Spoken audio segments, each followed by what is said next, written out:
আপনার মনেও হয়তো সন্দেহ জাগতে পারে মোজোর টাকা কিভাবে কত টাকা পৌঁছায় ফিলিস্তিনি নির্যাতিতদের কাছে।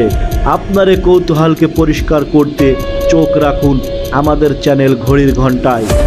দেশীয় প্রতিষ্ঠান আকিজ ফুড অ্যান্ড বেভারেজ কোম্পানির কোমল পানীয় মোজো প্রতি বোতল সফট ড্রিঙ্কস বিক্রি থেকে 1 টাকা করে ফিলিস্তিনিদের জন্য গঠিত তহবিলে দেওয়ার ঘোষণা দিয়ে দেশের মানুষের ফিলিস্তিনের প্রতি এক গভীর সহমর্মিতা কাজে লাগিয়েছে প্রতিষ্ঠানটি।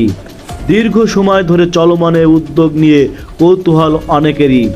কেউ কেউ জানতে চান মোজোর এই টাকা কিভাবে নির্যাতিতদের কাছে পৌঁছায়।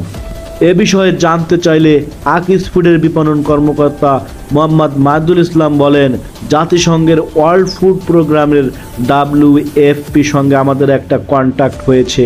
আল আজহার ইউনিভার্সিটির আশোক ফাউন্ডেশনের মাধ্যমে আমরা সরাসরি গাজার জন্য টাকা দিয়েছি। তিনি বলেন, গত রমজানে আমাদের টাকা থেকে 15 লাখ মিল দেওয়া হয়েছে।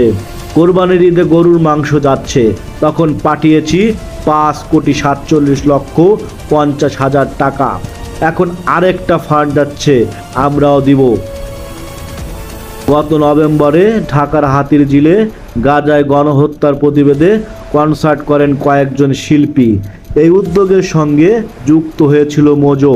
এ নিয়ে মোহাম্মদ মাহিদুল ইসলাম বলেন, ওই কনসার্টের টিকিট সেল করে টাকা জোগাড় করেছেন শিল্পীরা।